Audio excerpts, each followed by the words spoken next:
샬롬. 예배 자리로 나오신 모든 성도님들 환영하고 축복합니다. 함께 자리에 일어서서 오늘도 우리를 주님의 임재 앞으로 부르신 하나님을 찬양하며 예배의 문을 열겠습니다.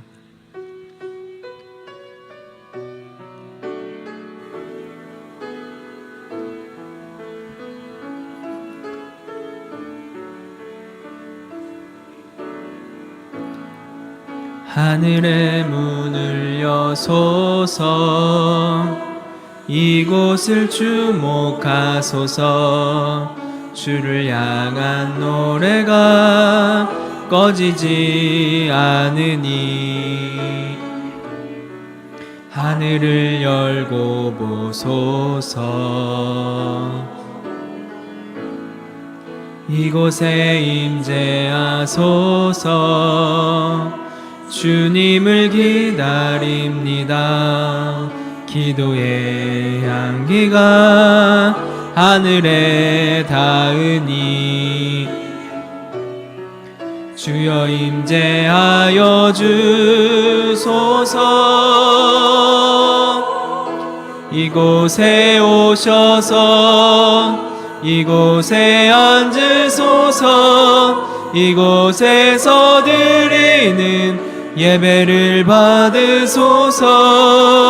주님의 주님의 이름만이, 오직 주의 이름만 이곳에 있습니다.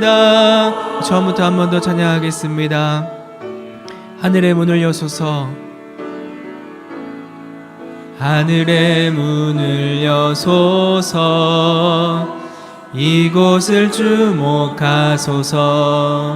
주를 향한 노래가 꺼지지 않으니 하늘을 열고 보소서. 이곳에 임재하소서.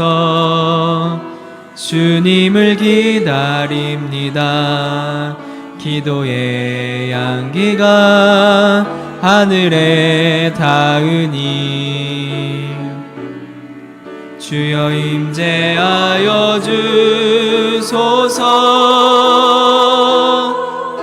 이곳에 오셔서 이곳에 앉으소서. 이곳에서 드리는 예배를 받으소서. 주님의 이름만이, 오직 주의 이름만. 한 번 더 믿음으로 고백하겠습니다. 이곳에 오셔서 이곳에 앉으소서. 이곳에서 드리는 예배를 받으소서. 주님의 이름만이, 오직 주의 이름만.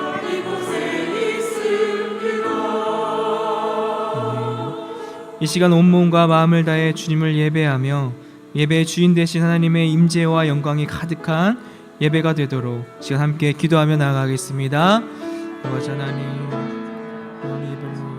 불러주시는 은혜 감사를 드립니다. 아버지 하나님, 온몸과 마음을 다해 하나님 앞에 예배하는 이 시간이 되어줄 수 있도록 인도하여 주시옵소서. 우리의 모든 생각을 주님께로 집중하며 하나님 말씀을 듣고 그 말씀 앞에 또 복종하며 순종하는 그때 은혜로운 시간이 되어줄 수 있도록 인도하여 주시옵소서. 하나님께 가까이 나아가는 시간 되어줄 수 있도록 인도해 주시고, 우리를 부르신 그 하나님의 부르심 앞에 십자의 마음의 무릎을 꿇는 하나님 그 예배 시간 되어줄 수 있도록 역사하여 주시옵소서. 주의 임재와 영광이 가득한 예배, 하나님 은혜와 사랑이 가득한 예배, 하나님 그 예배가 되어줄 수 있도록 하나님 붙잡아 주시옵소서.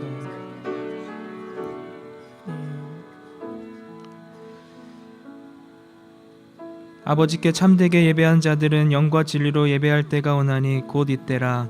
아버지께서는 자기에게 이렇게 예배하는 자들을 찾으시느니라. 아멘. 사랑이 많으신 하나님 아버지, 오늘도 저희를 주님의 임재 앞으로 불러주시니 감사합니다. 이 시간 저희가 드리는 예배가 형식이 아니라 영과 진리로 드리는 참된 예배가 되게 하여 주옵소서. 분주했던 마음을 잠잠하게 하시고 우리의 생각과 시선을 오직 주님께로 향하게 하여 주옵소서. 하나님께서 찾으시는 예배자가 되기를 원합니다.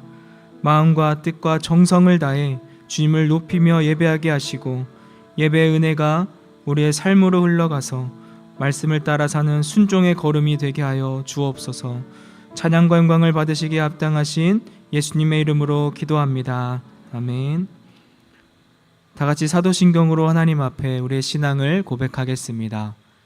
전능하사 천지를 만드신 하나님 아버지를 내가 믿사오며 그의 아들 우리 주 예수 그리스도를 믿사오니 이는 성령으로 잉태하사 동정녀 마리아에게 나시고 본디오 빌라도에게 고난을 받으사 십자가에 못 박혀 죽으시고 장사한 지 사흘 만에 죽은 자 가운데서 다시 살아나시며 하늘에 오르사 전능하신 하나님 우편에 앉아 계시다가 저리로서 산자와 죽은 자를 심판하러 오시리라.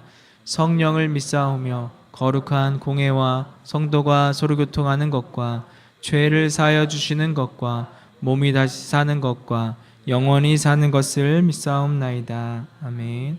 다 같이 찬송가 31장 함께 찬양하시겠습니다.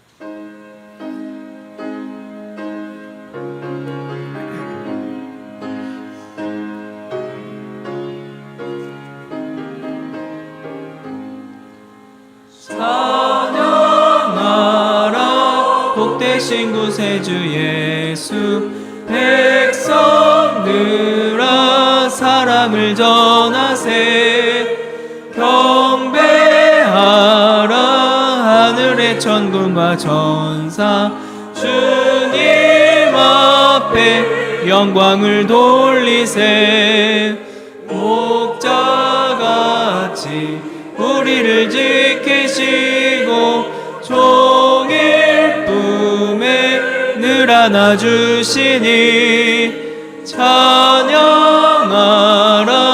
높으신 권세를 찬양 찬양 찬양 영원히 드리세 찬양하라 복되신 구세주 예수 우리 대신 죽임을 당했네 구주 예수 영원한 구원의 소망 경배하며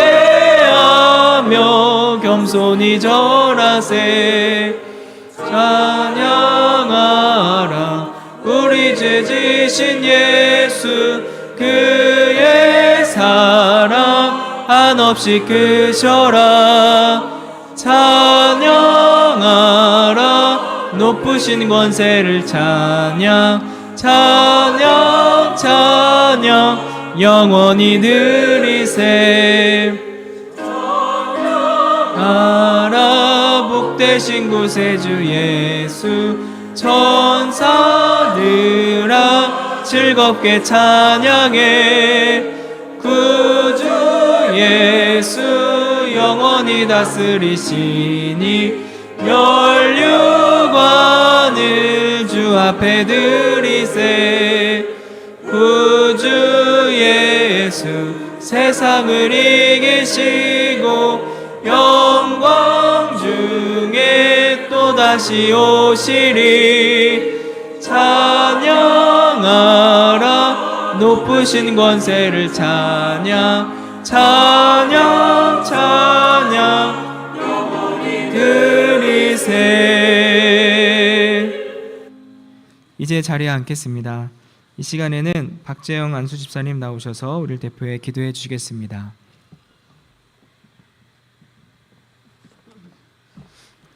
기도하시겠습니다.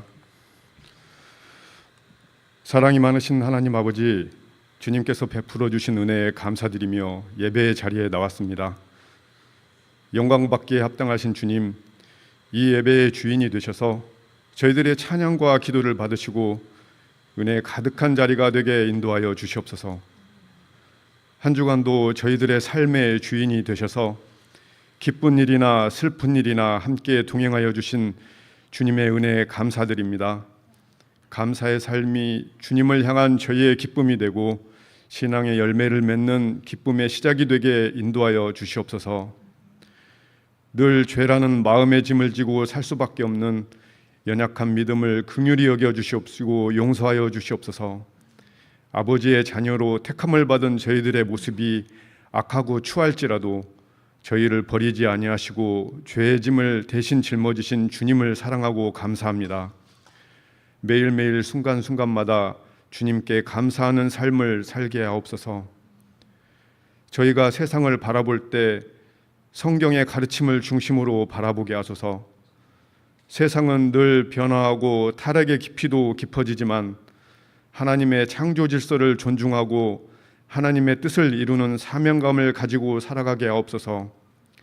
하나님의 구속하심으로 저희에게 은혜의 선물을 주셨으니 구속에 대한 기쁨을 통해 하나님을 향한 감사와 찬양의 예배를 멈추지 않게 하시옵고 우리 삶에 하나님을 신뢰하는 신앙의 열매를 맺는 축복된 삶을 계획하고 이끌어 주시옵소서. 전주대학교회가 하나님을 예배하고 복음을 전파하는 공동체로서 하나님의 뜻을 분별하고 실천하는 교회가 되도록 신앙의 길잡이가 되어 주시옵소서. 기도와 찬양이 끊이지 않는 교회, 성도 간의 사랑이 넘치는 교회가 되도록 인도하여 주시옵소서. 한 학기 동안 사역에 힘쓴 성도들에게 은혜와 평강을 내려주시옵시고 그들의 손길을 통해 이루어진 모든 일들이 교회와 세상의 빛이 되고 세상을 더욱 따뜻하고 풍성하게 만드는 도구로 쓰여질 수 있게 이끌어 주셔서 감사합니다. 그들의 삶이 언제나 평안과 기쁨이 함께하며 마주하는 모든 일에 주님의 인도와 축복이 함께하기를 기도드립니다. 이제 잠시 동안 방학을 맞이하게 되는 캠퍼스이지만 그 가운데에도 생기가 돋게 하시고 떠나간 각자의 자리에서 하나님의 뜻에 따라 신앙을 지키며 열심히 살아가게 하소서. 교회에서는 또 다른 다음 학기를 위해 준비하고 진행될 모든 사역과 모임 위에 주님의 지혜와 은혜를 부어주시고 주님의 뜻 안에서 세워지게 하옵소서. 어지러운 세상 정세와 혼탁한 삶이 우리 앞에 놓여 있지만 우리는 그 모든 혼란 속에서도 흔들리지 않고 모든 질서의 주인이시고 변함없이 살아 역사하시는 하나님만을 바라보게 하옵소서.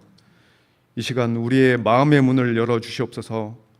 창세기를 공부하며 혼돈에서 질서를 세우시고 무에서 유를 창조하신 하나님을 생각하며 하나님의 능력과 지혜가 우리의 삶에도 동일하게 나타내길 기도드립니다.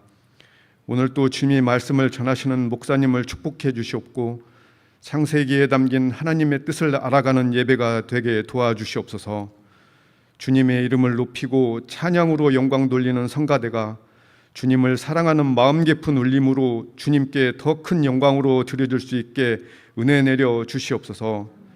교회를 운영하는 각 부서마다 그 사역을 통해 교회가 더욱 튼튼히 세워지며 복음의 통로가 되게 인도하옵소서. 우리를 구속하여 주신 주님께 감사드리며 사랑이 많으신 예수님 이름으로 기도드리옵나이다. 아멘.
오늘도 주일 예배 나오신 여러분 모두를 환영합니다. 이 시간에 다 같이 일어나서 성도 간에 교제의 약속 나누시면서 함께 찬양하도록 하겠습니다. 다 같이 일어나겠습니다.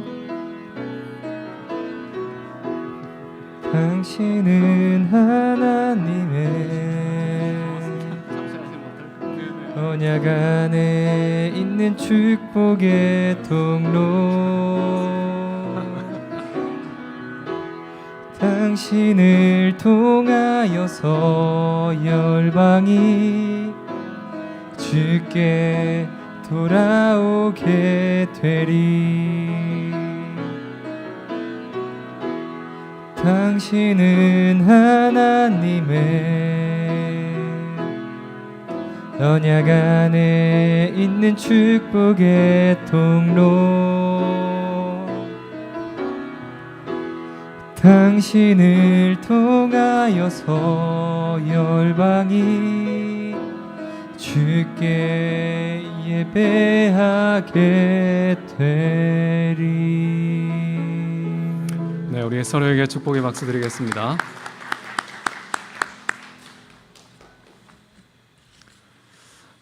오늘 저에게 주신 하나님 말씀은 창세기 3장 6절 7절 두 절 말씀입니다.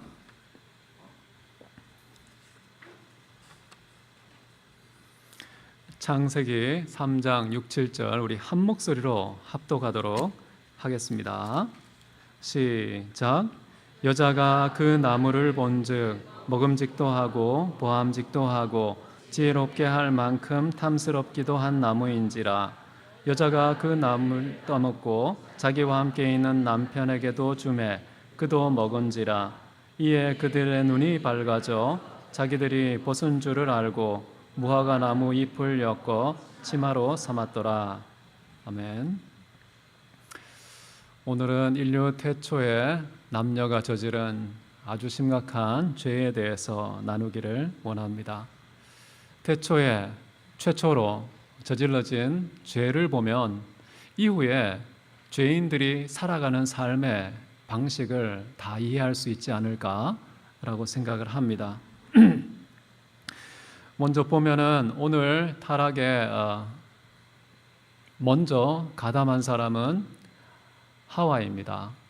나중에 남편도 따라서 똑같은 죄를 저지르게 되는데요. 먼저 여자가 그 나무를 봅니다. 보다라는 말. 그녀의 시선은 뱀의 말이 움직이고 있는 겁니다. 선악과를 보자마자 오감이 자극됩니다. 그녀가 보기에 선악과는 먹음직도 하고 보암직도 하고 지혜롭게 할 만큼 탐스러운 나무였다. 자, 세 가지의 요소로 선악과가 해석되기 시작합니다.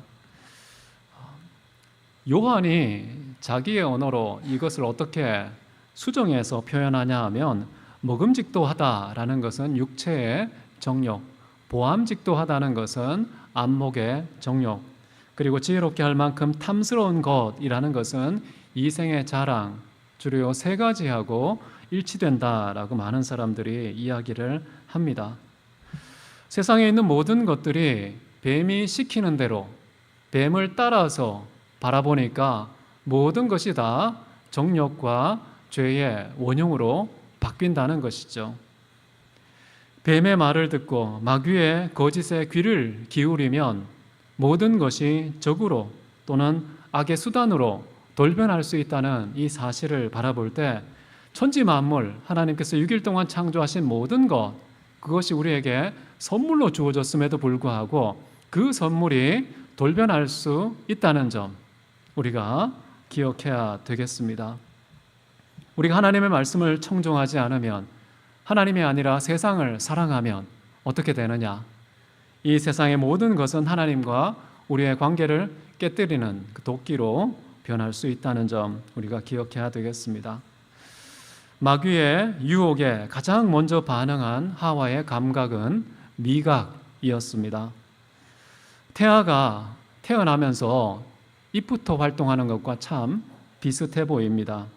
눈을 뜨지도 않은 채 입은 부지런히 생존을 위해서 움직이는 것처럼 하와의 감각 중에서도 마귀의 말을 듣고 입부터 움직이기 시작한 것이죠.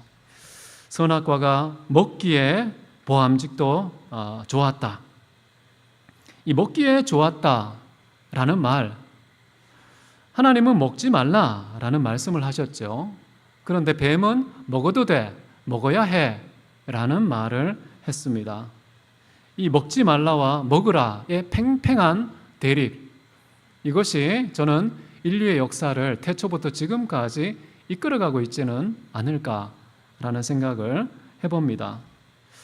이 태초의 대립에서 아담과 하와는 먹으라를 주목했습니다.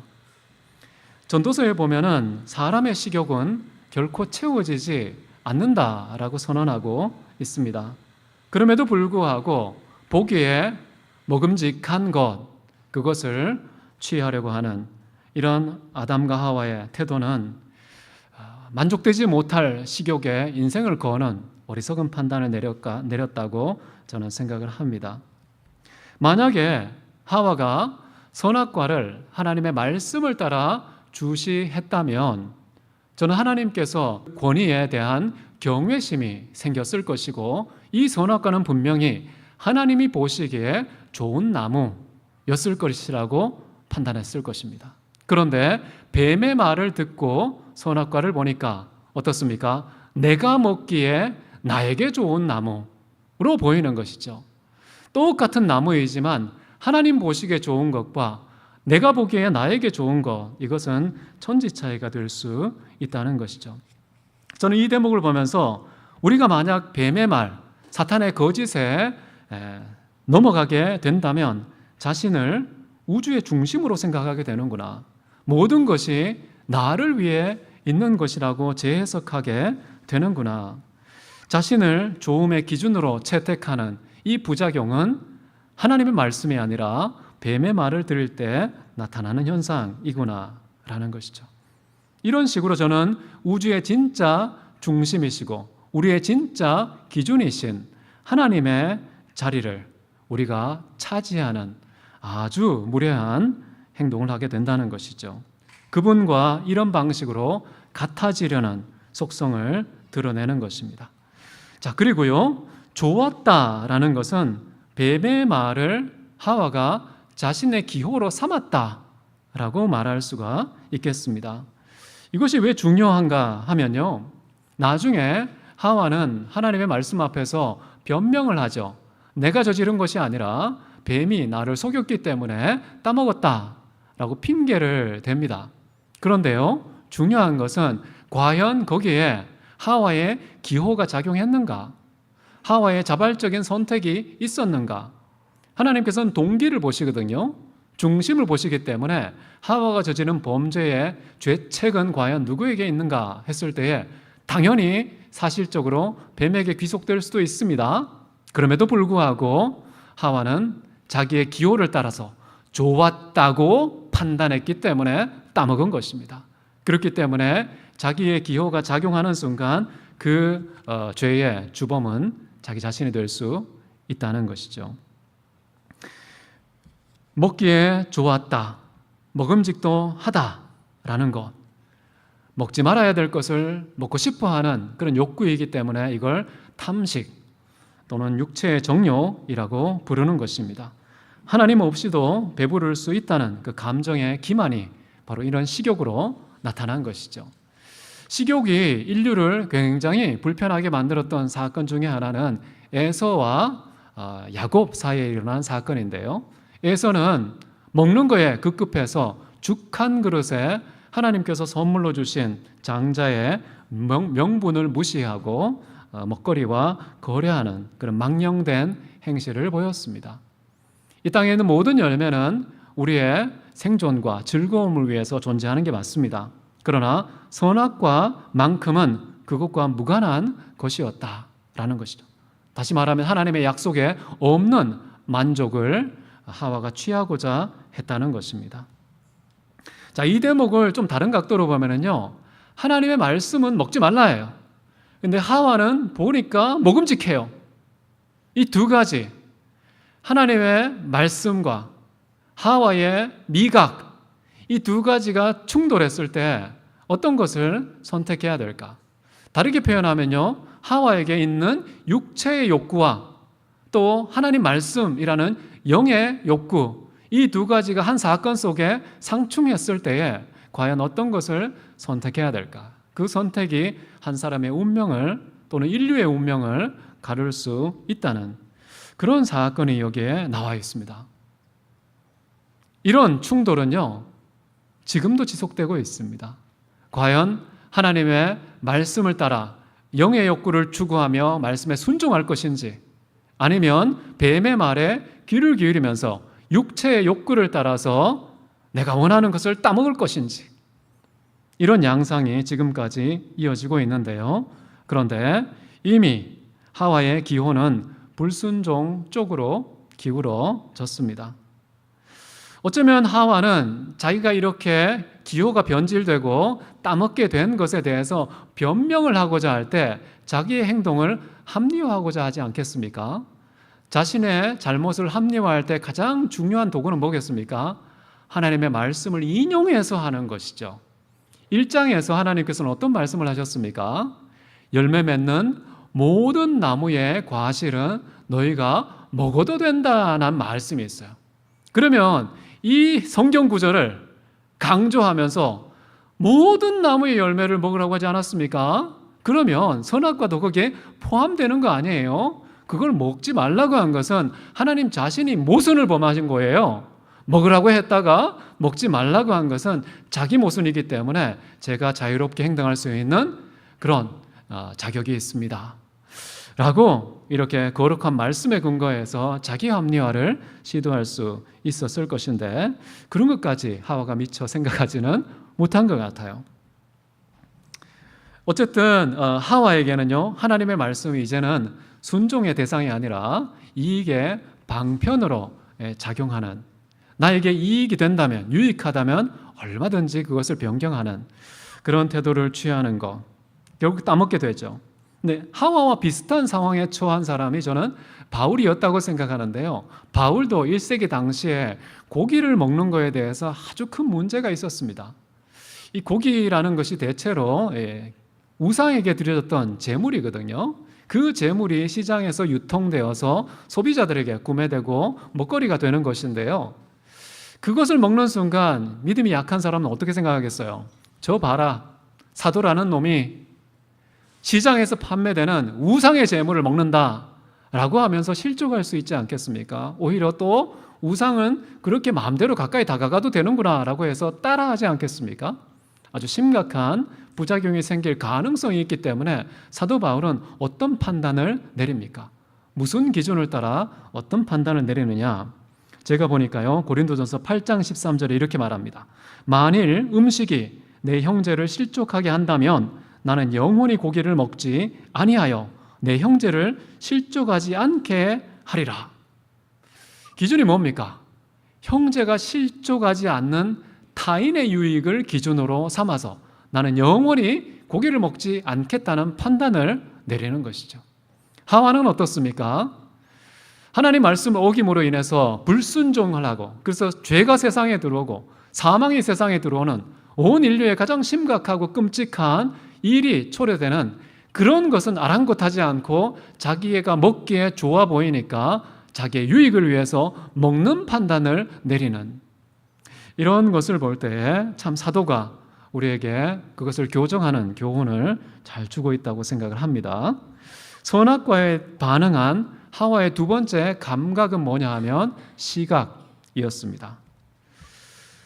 보암직도 하다. 이걸 다르게 번역하면 눈에 즐거움을 준다라는 것이고요. 이게 70인경 헬라어에는 이렇게 번역됩니다. 눈으로 보기에 즐거운 것이다 라고 말합니다.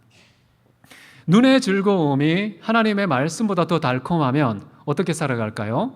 말씀대로 살지 않고요, 보는 대로 살아가기 쉽습니다.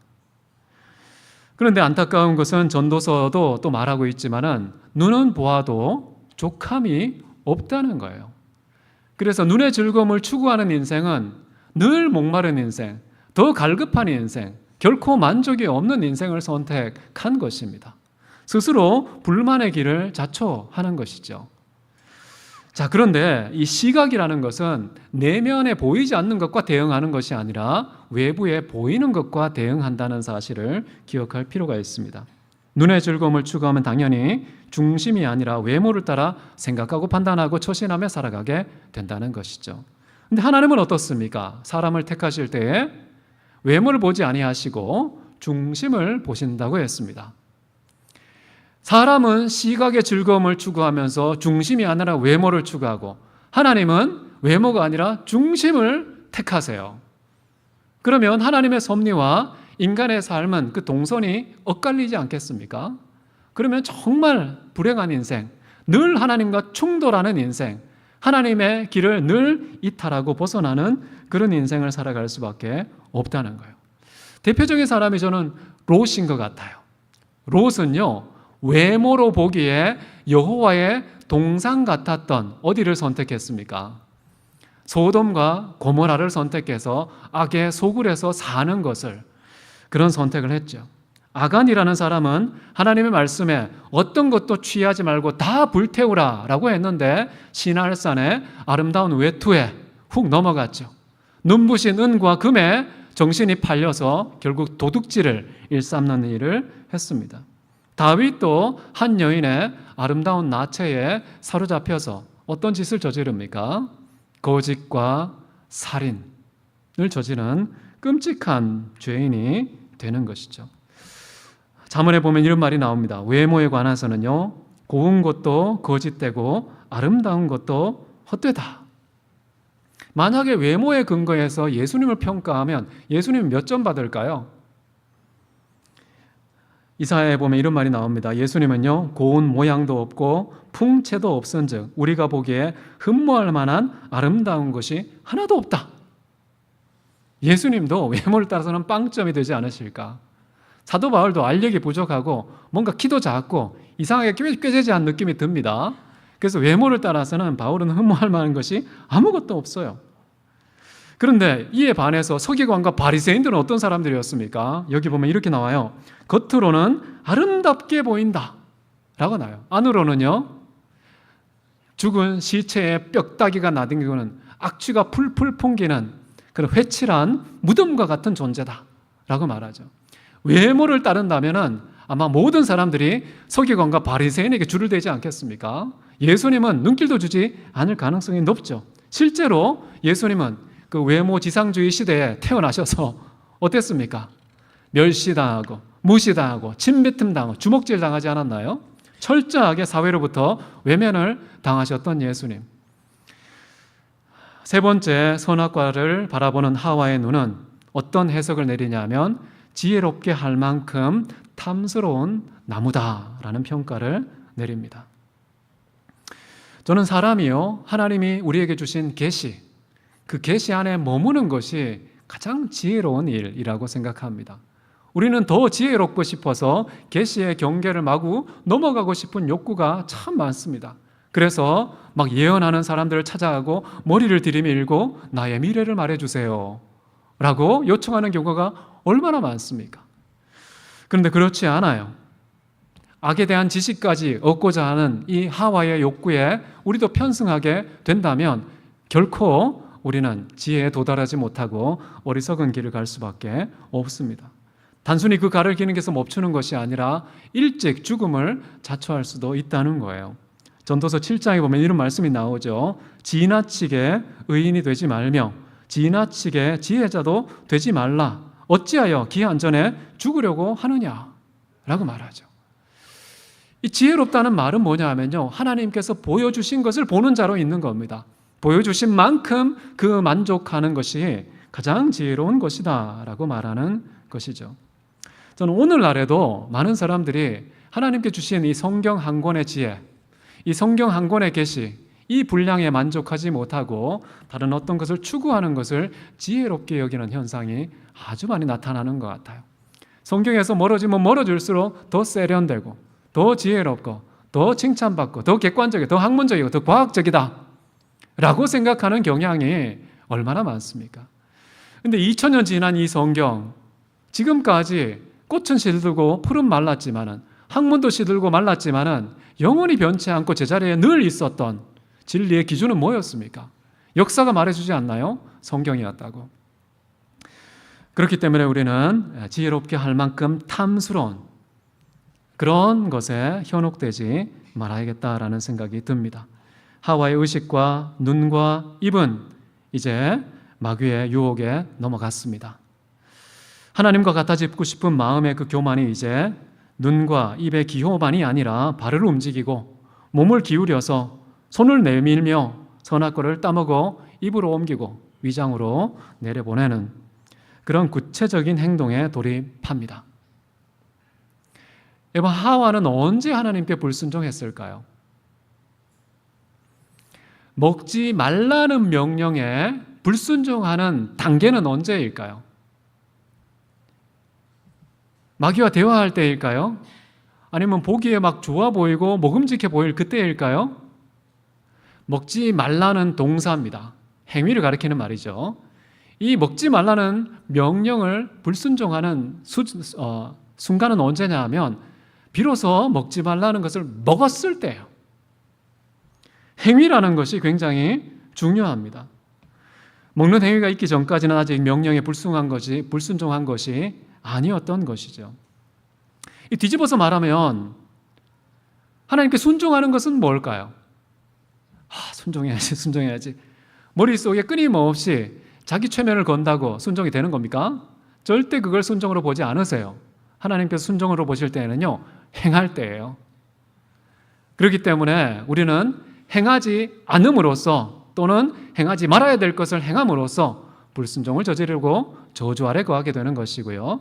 또한 우리가 하지 말아야 될 것 안 하고 해야 될 걸 행하는 행위를 통하여서 비로소 하나님의 복을 누리는 자로 살게 된다는 겁니다. 그래서 성경은 언제나 행위를 굉장히 중요하게 여기신다라는 거예요. 그런데 문제는 뭐냐 하면 이 행위 이전에 내면의 세계와 행동이 분리되어 있지 않다는 겁니다. 유기적으로 아주 깊이 연결되어 있기 때문에 우리는 행동을 관리하는 데 초점을 둘 것이 아니라 그 행동을 촉발한 내면의 상태를 관리하는 것이 훨씬 더 중요하다. 그래서 성경에 보면은 생명의 근원이 우리의 행위에 있지 않고 행위를 촉발시킨 마음에 있다고 얘기를 합니다. 그래서 마음을 지키는 것이 다른 어떤 것보다 중요하다라고 말하죠. 근데 하와는 마음 지키기에 실패했습니다. 그래서 결국 따먹게 된 것이죠. 행위가 굉장히 중요한데요, 우리의 관심사는 눈에 보이는 것이 아니라 보이지 않는 마음을 관리하는 상태까지 이르러야 한다는 것입니다. 그래서 우리도 마음에 지키는 일에 총력을 다해야 된다. 저는 하와가 지키지 못한 마음은요, 하나님과 같아지고 싶은 교만이었다고 생각을 합니다. 아담과 하와의 죄는 자신이나 선악과 열매에게 저질러진 것일까요? 아니면 하나님께 저질러진 것일까요? 하나님께 저질러진 것입니다. 선악과라는 매개물을 통하여서 저질러진 것이기는 하지만 범법에 또는 불순종의 궁극적인 대상은 하나님 자신이었다는 겁니다. 그래서 그들의 행동은 하나님과 그들의 관계성을 깨트리는 행위였다라는 점이죠. 이 모든 문제를 회복하는 방식은 또 뭘까요, 그럼? 선악과 2개 다시 붙여놓으면 되겠습니까? 그런 방식이 안 되는 거예요. 어디에 죄가 저질러졌느냐 했을 때 그 죄를 수습하는 방식도 그 궁극적인 대상과의 관계를 회복할 때입니다. 뭐겠습니까? 회개하고 돌이켜 그분에게 나아가는 것입니다. 그것만이 유일한 해답이다. 그런데 하와는 그렇게 하지 않고 어떻게 했습니까? 여기 보니까요, 남편에게도 주었다라고 나옵니다. 자신의 남편이라는 표현을 썼습니다. 저는 이 표현이 중요하다고 생각하는데요. 아담이 자기 이름으로 등장하지 않고요. 모세는요, 하와의 남편이라고 말함으로써 마치 하와의 종속 변수인 것처럼 아담을 취급해요. 아담이 주도적으로 이 죄가 일어나지 않게 만들어야 될 막중한 책임이 있음에도 불구하고 하와가 어떤 짓을 저지르면 그 행위에 쫓아가는, 종속적으로 끌려가는 그런 태도를 보이는 아담의 모습을 이런 호칭으로 지적하지 않았나라는 생각이 듭니다. 아담은 하나님의 명령을 직접 받은 사람 아닙니까? 이 명령에 불순종하는 것의 심각성에 대해서 누구보다 더 아주 긴밀하게 직감을 하고서 하나님께 돌이켜 회개하고 회복될 수 있도록 하와를 설득해야 되는 거 아닙니까? 그렇게 해서 하나님도 마음을 돌이키시도록 이렇게 문제를 해결해야 되는데 오히려 하와와 똑같이 죄를 범함으로써 하와의 범법은 정당한 행위야 라는 식으로 두둔했다는 것입니다. 또 다르게 보면은요, 만약에 아담이 하와를 정말 사랑했다면 이 사건을 어떻게 해석할까요? 이거는 내가 저지른 게 아니라 내 뼈 중에 뼈, 살 중에 살이 저질렀어. 진짜 이 모든 문제의 원흉은 나 자신이었어. 가장 깊은 나의 존재가 저질렀어 라고 생각하면서 죄의 책임을 자기가 짊어져야 되는데 그냥 하와와 똑같은 죄를 저질렀다는 것은 제가 볼 때 아담의 마음속에도 뭐가 있었을까요?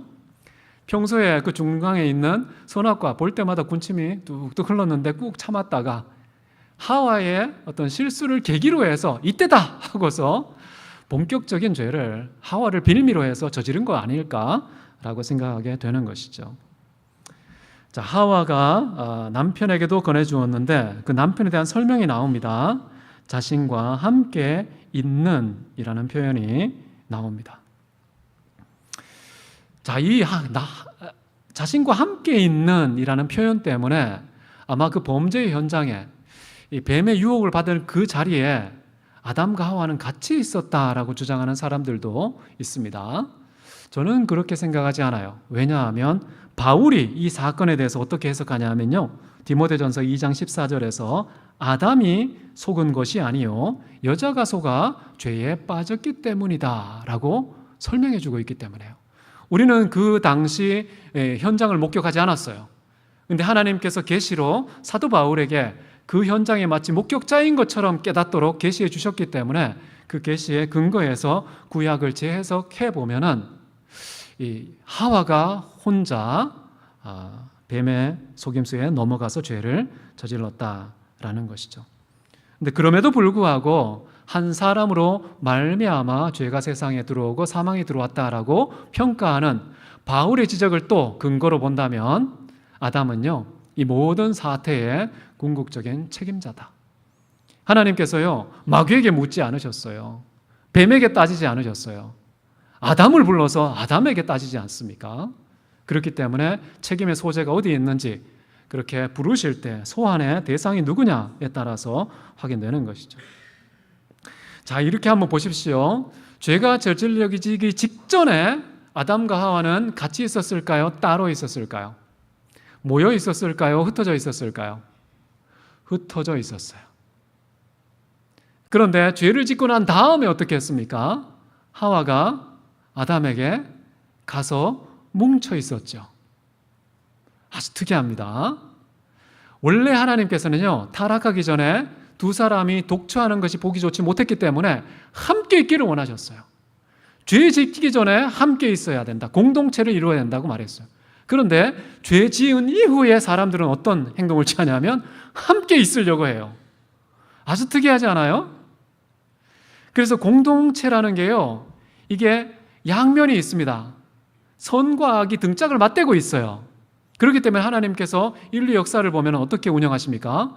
흩으심과 모으심의 방식으로 일을 하세요. 나중에 죄악이 관영했을 때 하나님까지 높아지자 하고서 탑을 쌓았을 때 하나님께서 취하신 행동은 뭐였습니까? 뭉쳐 있음으로 이 짓을 하니까 어떻게 합니까? 내가 흩어지게 하겠다. 그래서 언어도 바꿔버리고 서로 알아듣지 못하게 하고 지리적으로도 뜯어지게 하는 그런 조치를 취하지 않으셨습니까? 그리고 그 다음에는 아브라함을 부르셔서 이스라엘 백성을 또 모으십니다. 또 그 다음에는 하도 범죄를 많이 하니까 다시 이스라엘 백성을 온 땅에 흩으십니다. 디아스포라가 되게 만드셨죠. 쫄딱 망했어요. 멸망했습니다. 북이스라엘 남녀 다 망했어요. 그러다가 다시 예수님께서 어떻게 하십니까? 다시 영적 이스라엘을 소집하시죠. 그래서 12명의 제자들을 모으시고 그 12지파를 모은 것처럼 12제자를 통하여서 온 세상의 하나님 백성을 모으는 일을 또 하십니다. 그런데 문제는 또 뭐였습니까? 예루살렘에 하나님 백성들을 모아놨더니 또 지지고 볶고 서로 싸우다는 거예요. 돈 때문에 싸우고 권력 때문에 또 싸우죠. 그러니까 하나님 보시기에 또 어떻게 하셨어요? 하나님께서 핍박에 일어나게 하심으로 그들을 각 지방으로 흩으셨다라고 또 나옵니다. 이 모으심과 흩으심의 역사가 왜 생기느냐? 죄를 짓지 않도록 하기 위해서 하나님 모으시고요.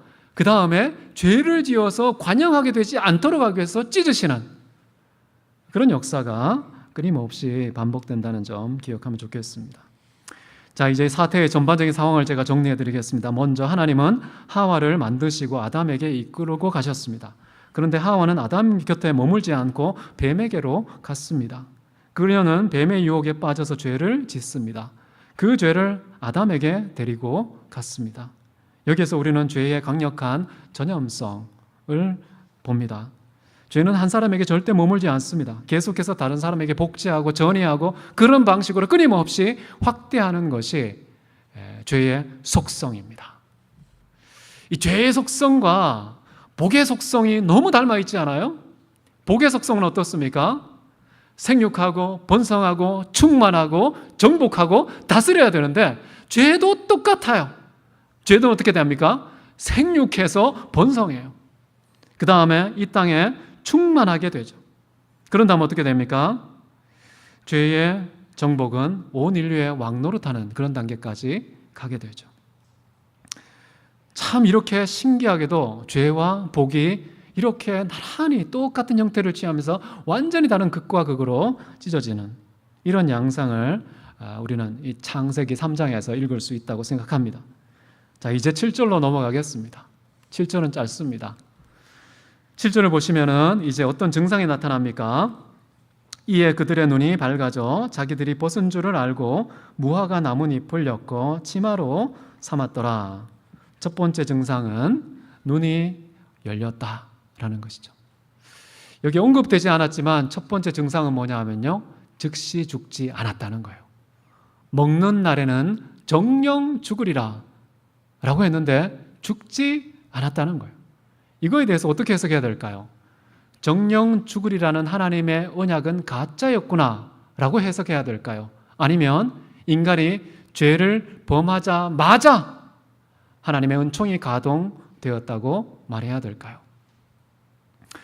대부분의 신학자는 후자를 선택합니다. 하나님의 은총은 얼마나 신속한지 모릅니다. 타락하자마자 곧바로 시작되지 않으면 즉각 죽을 수 있기 때문에 죽지 않게 하시는 하나님의 은총이 바로 진행되었다라는 것이죠.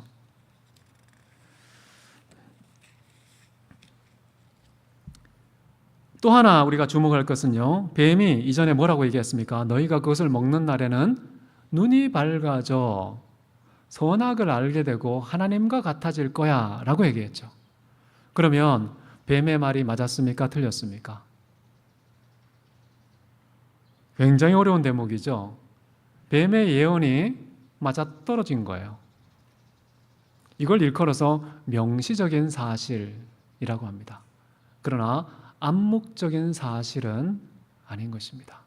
그래서 명시적인 사실과 암묵적인 거짓이 섞일 수 있다는 사실을 우리는 이 지점에서 깨달아야 되겠죠.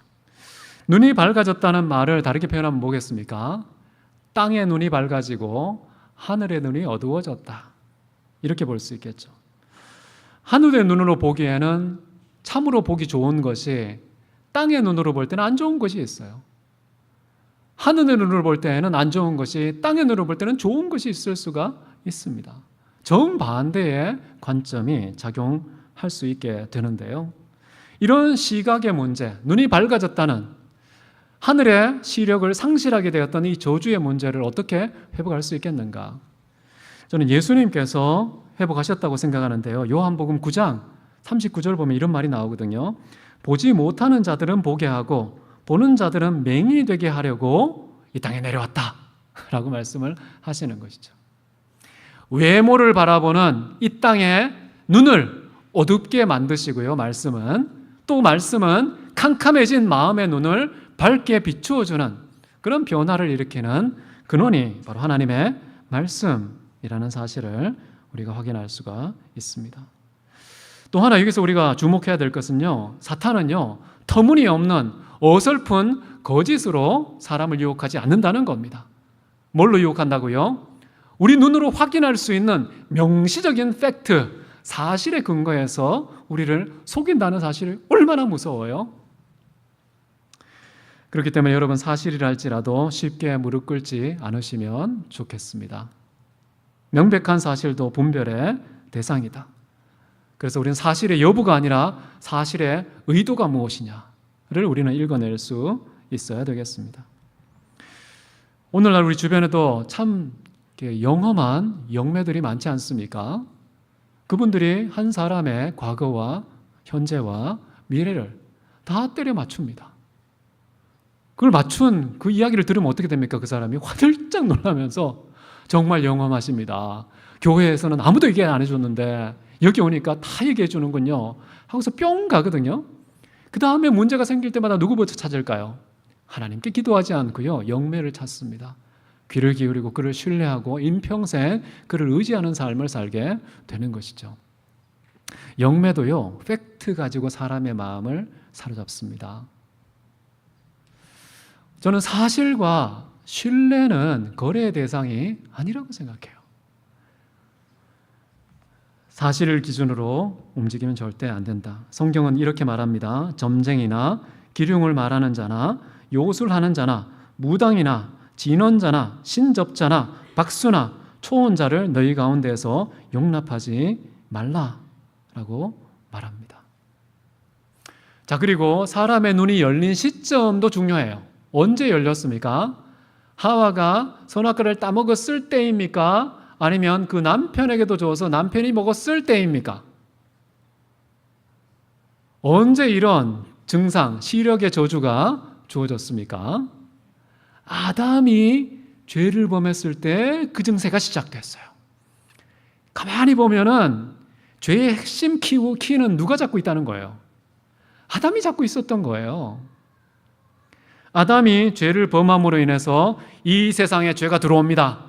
이 세상에 사망이 출입하게 된 것이에요. 죄를 먼저 저지른 건 하와 맞습니다.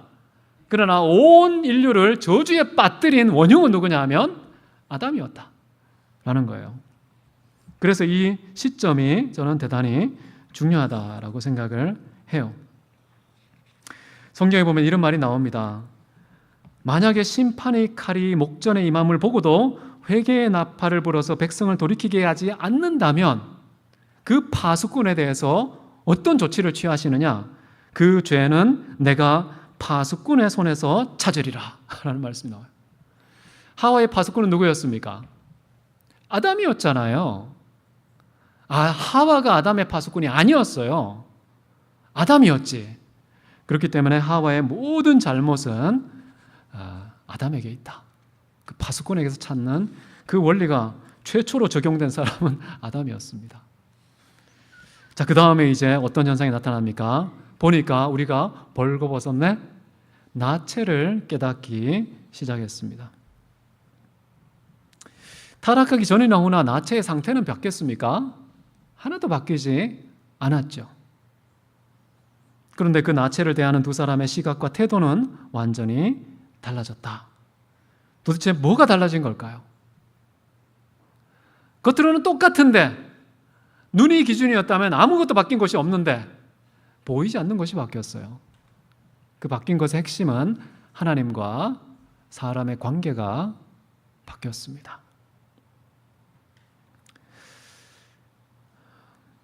이렇게 하나님과 사람과의 관계가 바뀌면요, 서로를 바라볼 때 이제 수치의 대상이 돼버려요. 상대방이 경계가 됩니다. 두려움의 대상이 되어버려요. 나와 너의 관계가 깨져버립니다.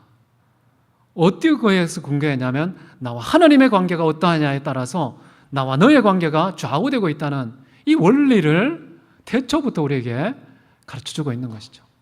서로가 부끄러운 대상이 되어 버렸습니다. 이런 관계 회복하는 방법은 뭘까요? 서로 가려주면 될까요? 물론 1차적인 조치로 서로 가리는 게 필요합니다. 그러나 근본적인 해결책이 아니에요. 우리는 원인을 해결해야지 현상을 해결한다고 문제가 해결되는 것은 아니라는 사실을 늘 기억해야 되겠죠. 그럼 어떻게 해야 됩니까? 나와 하나님의 관계를 해결하면 부끄럽고 두려워하는 나와 타인의 관계가 해결될 수 있다는 거예요. 이걸 정확하게 간파한 지혜자는 어떻게 말합니까? 너희의 행위가 하나님을 기쁘시게 하면 너희의 원수와 더불어서 화목하게 하시느니라 라는 말씀이 나오지 않습니까? 하나님과 기쁨의 관계가 회복되면요, 심지어 친구가 아니라 원수일지라도 그 관계를 완전히 해결해 주신다는 것이죠. 저는 하와와 아담의 관계가 해결되는 비결도요, 서로 가려주는 것이 아니라요, 각자가 하나님께 돌이켜 회개하면서 하나님의 도우심을 구하는 그런 방식으로 해결될 수 있다라는 것이죠. 그런데 그런 해결책을 선택하지 않고 어떻게 했습니까? 하나님께 도움을 구하지 않고요, 스스로 무화과 나무 잎사귀를 엮어서 치마를 만듭니다. 하나님께서 사람의 수치심과 두려움 해결하지 못하실까요? 할 수 있잖아요. 정말 큰 문제는요, 아담과 하와가 하나님을 능히 우리를 도우실 수 있는 분이라고 믿지 않았다는 거예요. 믿지 않은 현상의 결과가 치마 만들기로 나타났던 것입니다. 스스로 자구책을 찾은 것이죠. 이 치마로 가릴 수 있는 게 뭡니까? 몸의 한 부위만 가릴 수 있겠죠. 부패한 본성 가릴 수 있습니까? 썩어버린 우리의 시각의 부패를 해결할 수 있습니까? 없잖아요. 눈에 보이는 것만 그냥 가려요. 진짜 가려야 될 것은 예수 그리스도의 보혈의 피로, 의의 옷으로 우리의 전 존재를, 우리의 본성을 가려줘야 되는데 그냥 육체적인 것만 가리는 이런 판단을 내리는 것이 저는 인간의 한계라고 생각합니다. 치마를 가렸으니까 아담과 하와의 마음은 어땠을까요? 안심이 됐겠죠. 진짜 근본적인 문제의 해결책에 대해서는 목마르지 않아졌겠죠. 그러면 치마 만든 것이 해결책입니까? 아니면 훨씬 더 심각한 악화를 초래한 원흉입니까? 오히려 사태를 더 심각하게 만들었어요. 아, 나 해결됐구나 라는 착각에 빠지게 만들기 때문이죠. 근데 우리 한국말 번역에는 나와 있지 않은데요, 왜 치마를 만들었냐고 나오냐 하면 자신들을 위하여라는 말이 나와요. 근데 한국말이 안 나오죠. 그냥 엮어서 치마로 만들었더라. 엮어서 자신들을 위하여 치마로 만들었다. 제가 이 번역되지 않은 이 부분을 왜 중요시 여기냐 하면요, 이게 너무 심각하기 때문에 그래요. 인간이 원래는요, 자신을 위하는 존재가 아니었어요. 누구를 위하는 존재였습니까? 이 땅의 모든 피조물은 인간을 포함해서 하나님을 위한 존재로 지어졌어요. 근데 드디어 타락한 다음에 인생의 방향성 타락이 일어납니다. 하나님을 향하지 않고 자신을 향하고 자신을 위하는 그런 굉장히 심각한 방향성의 타락이 일어난다는 거예요. 굉장히 심각해요. 바울은 이걸 어떻게 해석할까요? 태초에 자기 중심성, 자기를 위하는 자기애에 빠져있는 이 문제에 대해서 사도 바울은 어떻게 말하느냐? 디모데후서 3장 2절에 이렇게 말합니다. 말세에 고통당하는 때가 오리니 첫 번째 원인이 뭐냐 하면 자기를 사랑하며 라고 나옵니다. 이 자기 사랑은요, 그 다음에 일어나는 모든 고통들의 핵심이고 요약이고 본질입니다. 그것을 풀어서 설명하면 어떻게 되냐 하면요, 돈을 사랑하며 자랑하며 교만하며 비방하며 부모 거역하며 감사하지 아니하며 거룩하지 아니하며 부정하며 원통함을 풀지 않으며 모함하고 절제하지 않고 사나우며 선한 거 싫어하고 배신하고 조급하며 자만하며 쾌락을 하나님 사랑보다 더 좋아하는 그런 말세에 고통하는 때가 오는데 이것이 단순히 말세 현상만이 아니라 태초부터 시작됐구나. 그 출발점이 뭐라고요? 자기를 사랑하며 자신을 위하여 어떤 행동을 취하는 일이 생긴 겁니다. 예수님께서 이 땅에 오셔서요, 당하신 그 유혹 중에 가장 핵심적인 게 뭐였냐면요, 40일 동안 굶주렸어요. 아무것도 마시지를 않았어요. 배고프고 목말라요. 그때에 마귀가 뭘 유혹하죠? 돌덩이를 보여주면서 이것을 떡으로 만들어 먹으라라고 말합니다. 자, 돌덩이를 떡으로 만드는 것은 하나님을 위한 겁니까? 예수님 자신을 위한 겁니까? 예수님 자신을 위한 것이죠. 아주 은밀한 유혹입니다. 그런데 예수님은 어떻게 대응하셨죠?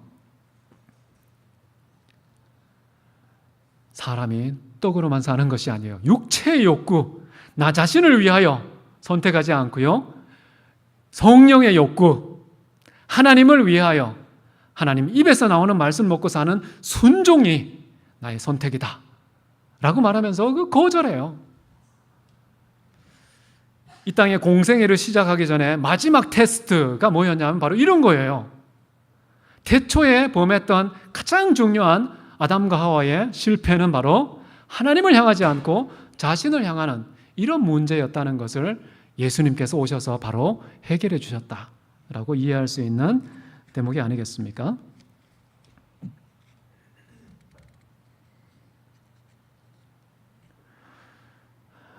이 자기애라는 것이 얼마나 심각한 인류의 문제인가? 이제 말씀을 정리하기 원합니다. 오늘 인류가 타락한 이야기를 나누었습니다. 오늘날 우리의 삶을 보면서, 내 인생을 보면서 과연 태초의 타락과 무관한 게 뭐가 있는지, 이 문제들을 어떻게 하면 해결할 수 있는지, 문제의 가장 근원적인 원인을 분석하고 그 원인을 우리가 해결하는 방식으로 우리 시대의 문제들도 극복해야 된다라는 것인데요. 핵심은 뭡니까? 가만히 보니까요, 태초의 가장 심각한 문제는 하나님을 향한 불신앙이었습니다. 그분을 믿지 않고 마귀를 믿었어요. 그분을 믿지 않고 자기 자신을 믿었어요. 이 가장 심각한 문제였구나. 우리는 어떻게 해야 될까요? 신약 성경 전체가 우리에게 제시하는 해답이 뭐였습니까? 믿음 아닙니까? 믿음? 구약의 가장 심각한 문제가 불신앙이라면 신약에서 제시하는 최고의 해법은 신앙이다 라는 거예요. 다르게 표현하면 하나님이 전부이시고요, 하나님만 의지해야 되고요, 그분은 나에게 모든 것을 다 해결해 줄 수 있는 유일한 구원자가 되신다는 사실, 그래서 그분만을 위해서 살아가야 한다는, 그분을 향한 인생의 방향과 목적을 재설정하는 것, 이것이 우리 문제를 해결하는 비결이다. 친구와의 문제, 재정적인 문제, 감정의 문제, 건강의 문제, 이 모든 문제는요 다 파생적인 거예요. 근원적으로 소급하면 결국 하나님과 나의 관계 문제였다라는 것을 기억하시고, 한 주간 동안 하나님을 가까이 하는 것이 복이라는 사실, 그분과의 관계 회복이 모든 문제의 열쇠라는 사실 믿고 그 답을 누리는 저와 여러분 되시기를 주의 이름으로 축원합니다. 사랑이 많으신 하나님 아버지, 오늘 아담과 하와의 타락을 보면서 정말 큰 책임이 아담에게 있고, 아담이 파수꾼으로서 하와를 돌보지 못하고 회개시키지도 못하고 설득하여서 사랑으로 감동시키지도 못하고 함께 공범자가 되는 어리석은 판단을 내리는 것을 봤습니다. 우리는 우리의 죄를 돌아볼 뿐만 아니라 옆에 있는 형제 자매들에 대한 파수꾼 의식을 가지고서 그들도 선한 길로 돌이키는 우리 모두가 될 수 있도록 하나님의 지혜와 명철을 더하여 주시옵소서. 하나님을 향하고 하나님을 위하는 것이 최고의 인생이라는 사실을 태초부터 교훈하신 그 말씀을 통해 깨닫고 승리하는 우리 모두가 되게 하실 것을 믿고 존귀하신 예수 그리스도 이름으로 기도했습니다. 아멘. 찬송가 284장 함께 찬양하시겠습니다.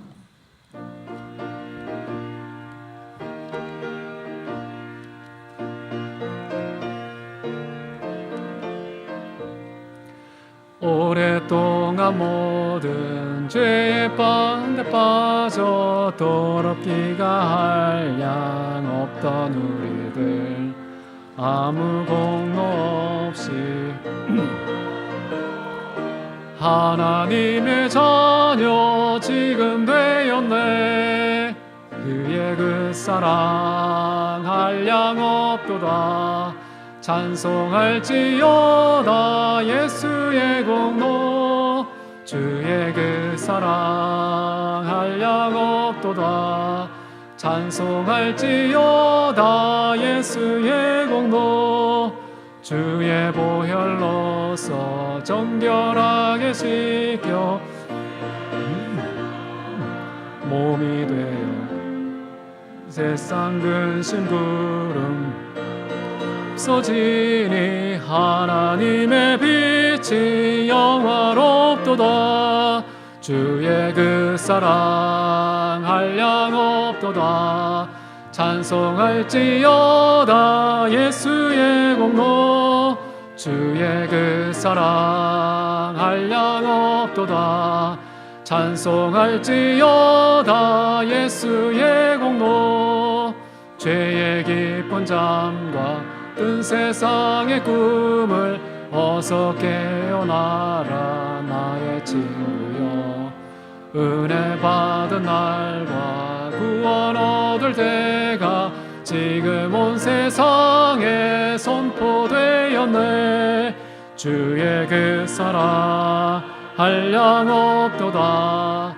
찬송할지어다 예수의 공로. 주의 그 사랑 한량 없도다. 찬송할지어다 예수의 공로. 사랑과 은혜가 많으신 하나님 아버지, 태초부터 지금까지 우리에게 천지 만물을 선물해 주시고 이 모든 것을 정복하고 다스리라 하셨습니다. 이를 통하여 하나님의 통치와 다스림의 영광을 나타내라 하셨지만 하나님의 음성이 아니라 마귀의 음성에 귀를 기울이고 하나님과 결별하고 사람과 사람 사이에 결별하고 자연과도 결별하는 가장 비참한 파괴를 우리가 경험했습니다. 이제 하나님께서 우리에게 주신 이 놀라운 은총이 회복되기를 원합니다. 주님께서 우리에게 생명과 호흡과 만물을 친히 지금도 긍휼과 은혜로 베풀고 계신다는 사실을 기억하며 늘 하나님께 감사하는 저희들 되게 도와주시옵소서. 하나님께서 우리에게 허락하실 일주일의 삶도 주님의 손에 맡기며 주님 앞에 거룩한 제물로 드리오니 이 모든 기간 동안 하나님의 거룩하신 이름만 기념될 수 있도록 우리가 하나님을 향하고 하나님을 위하여 살아갈 수 있게 하옵소서. 성령께서 우리의 푯다가 되시고 인생의 북극성이 되셔서 한순간도 흐트러짐 없이 이끌어 주실 것을 믿고 감사드리며 존귀하신 예수 그리스도 이름으로 기도했습니다. 아멘. 네, 광고 말씀 드리도록 하겠습니다. 2025년도 1학기 기말고사 떡볶이 간식 나눔 행사가 지난주에 있었는데요. 잠시 우리 영상을 통해서 함께 보도록 하겠습니다.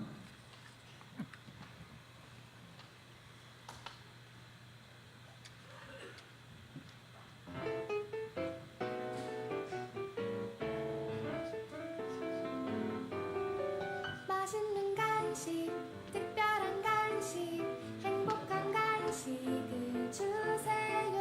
즐거운 간식, 풍성한 간식, 굿모닝 간식을 주세요. 배불리 먹고 맛있게 먹고 모두가 행복해지는 굿모닝. 맛있는 간식, 특별한 간식, 행복한 간식을 주세요. 즐거운 간식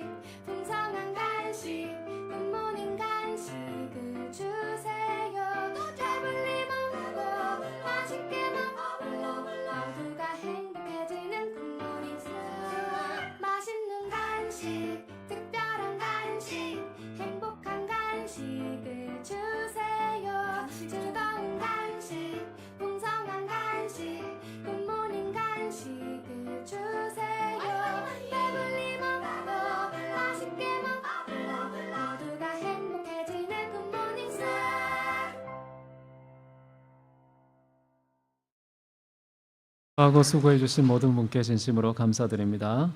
우리 2번은 노재훈 목사님 잠깐 나오셔서 광고해 주시면 감사하겠습니다.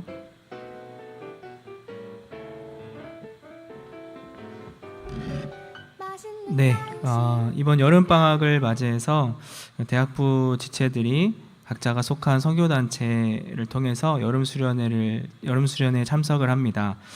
먼저 CC 수련회가 내일부터 금요일까지 강원도 평창에서 진행이 되는데요. 이 가운데 9명이 참석을 하게 되었고요. IVF 수련회에 1명이 참여하게 되었습니다. 수련회 기간 동안 하나님을 깊이 있게 만나고 경험하는 복된 시간이 될 수 있도록 기도해 주시면 감사하겠습니다. 그리고 돌아오는 토요일 6월 28일에는 학교 전체 정전이 있습니다. 참조해 주시고요. 혹시 냉장고에 음식이 있으면 좀 관리를 해주시면 감사하겠습니다. 그리고 다다음 주 7월 6일 11시 예배 후에는 상반기 재직회가 있습니다. 재직들은 다 기억해 주시고 참여해 주시면 감사하겠습니다. 그리고 제가 이번 주 금요일 날 오후 5시에 이곳에서 결혼을 합니다. 참조해 주시면 감사하겠습니다. 다른 광고사항 있습니까?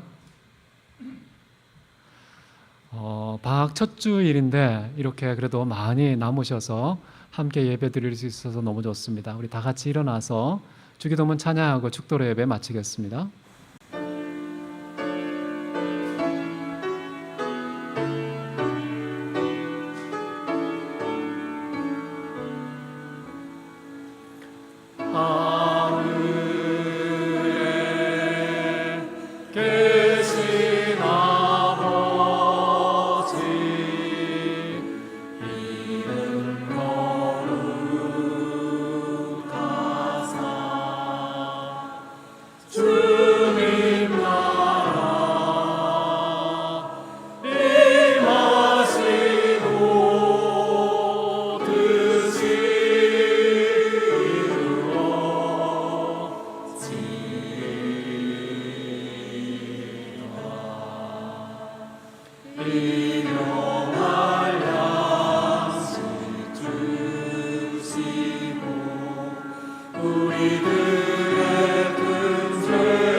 지금은 우리 주 예수 그리스도의 은혜와 아버지 하나님의 무한한 사랑과 성령 하나님의 교통하심이 오늘 아담과 하와의 죄를 보면서 하나님을 위하고 하나님을 향하여 살기로 결단하는 사랑하는 성도님들 머리 위에 영원토록 함께 계시기를 간절히 축원하옵나이다. 아멘.